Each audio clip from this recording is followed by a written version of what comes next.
আপনি যদি একজন বাংলাদেশী নাগরিক হয়ে থাকেন তাহলে অবশ্যই স্ক্রিনে দেওয়া এই নাম্বারগুলো আপনি একটা মোবাইলে সেভ করে রেখে দেন, যে কোনো সময় কিন্তু এগুলো আপনার প্রয়োজন পড়বে। যেমন দেখুন এখানে প্রথমে রয়েছে 333, এটা হচ্ছে জাতীয় তথ্য বাতায়ন কল সেন্টার।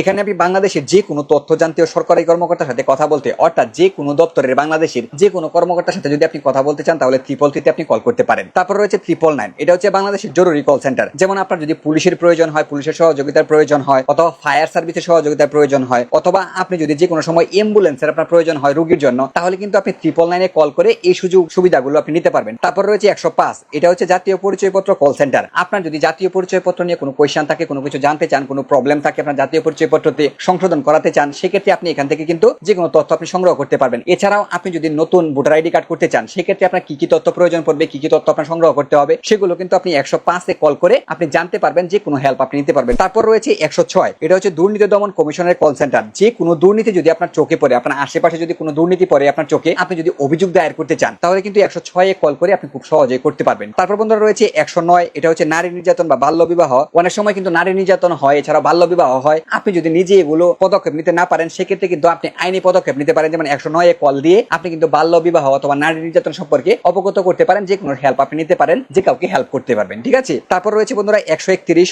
131, এটা হচ্ছে বাংলাদেশ রেলওয়ে কল সেন্টার। আপনার যদি বাংলাদেশ রেলওয়ে কোনো অভিযোগ থাকে, অথবা বাংলাদেশ রেলওয়ে ট্রেন অথবা টিকিট সংক্রান্ত কোনো ধরনের ঝামেলা হয়, আপনি সেগুলো সম্পর্কে আপনি জানেন না, আপনার সহযোগিতা প্রয়োজন, তাহলে কিন্তু আপনি 131 কল করে আপনি সেগুলো সমাধান করতে পারবেন। তারপর বন্ধুরা এখানে দেখুন রয়েছে 1098, এটা হচ্ছে শিশু সহায়তামূলক কল সেন্টার। অনেক সময় কিন্তু আমাদের আশেপাশে অনেক শিশু অনেক প্রবলেমে পড়ে যায়, সেক্ষেত্রে আপনি যদি সহযোগিতা করতে চান তাহলে আপনি যদি 1098 এই নাম্বারে কল দেন তাহলে কিন্তু আপনি সহযোগিতাটা পাবেন। তারপর রয়েছে 16123 16123, এটা হচ্ছে কৃষি বিষয়ক যে কোনো পরামর্শ। আপনার আশেপাশে অনেকে কিন্তু অনেক মানুষ রয়েছে কৃষক, অনেক ধরনের হেল্পের প্রয়োজন হয়, তো তারা কিন্তু অনেক কিছুই বুঝে না। তো আপনার যদি প্রয়োজন হয়, আপনি তাদেরকে হেল্প নিতে চান, অথবা আপনার নিজেরও যদি কোনো কৃষিকাজের প্রয়োজন হয়, সহযোগিতার প্রয়োজন হয়, কখন কোন কীটনাশক প্রয়োজনে হয় এগুলো আপনার জানার প্রয়োজন হয়, তাহলে আপনি জাস্ট এই যে 16123 এটাতে কল করে আপনি কৃষি সংক্রান্ত যে কোনো সমস্যার সমাধান কিন্তু করতে পারবেন। শুধু তাই নয়, আপনি কিন্তু যে কোনো সময় একটা বিশেষজ্ঞের সাথে কথা বলতে পারবেন। তারপর রয়েছে 16223, এটা হচ্ছে বাংলাদেশের সরকারের স্বাস্থ্য কল সেন্টার। আপনি 24 ঘন্টা যে কোনো সময় স্বাস্থ্য সংক্রান্ত কোনো ধরনের হেল্প প্রয়োজন হয়, কোনো আপনার যদি মনে হয় যে একজন ডাক্তারের সাথে কথা বলার প্রয়োজন আপনার এই মুহূর্তে, আপনি কিন্তু 24 ঘন্টা যে কোনো সময় 16223 16263 এই নাম্বারে কল দিয়ে আপনি যে কোনো ডাক্তারের সাথে কিন্তু পরামর্শ করতে পারবেন, কথা বলতে পারবেন, আপনি যে কোনো পরামর্শ কিন্তু নিতে পারবেন। ঠিক আছে। তারপর রয়েছে 16256 16256, এটা হচ্ছে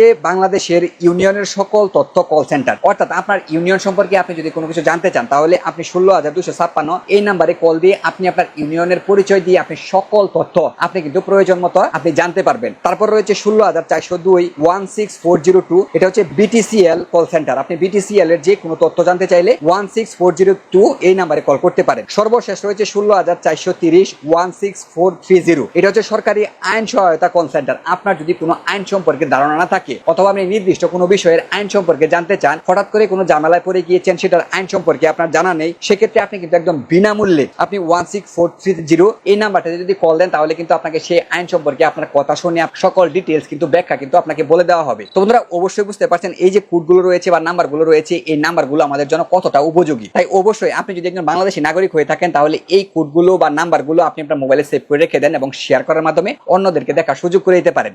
ধন্যবাদ।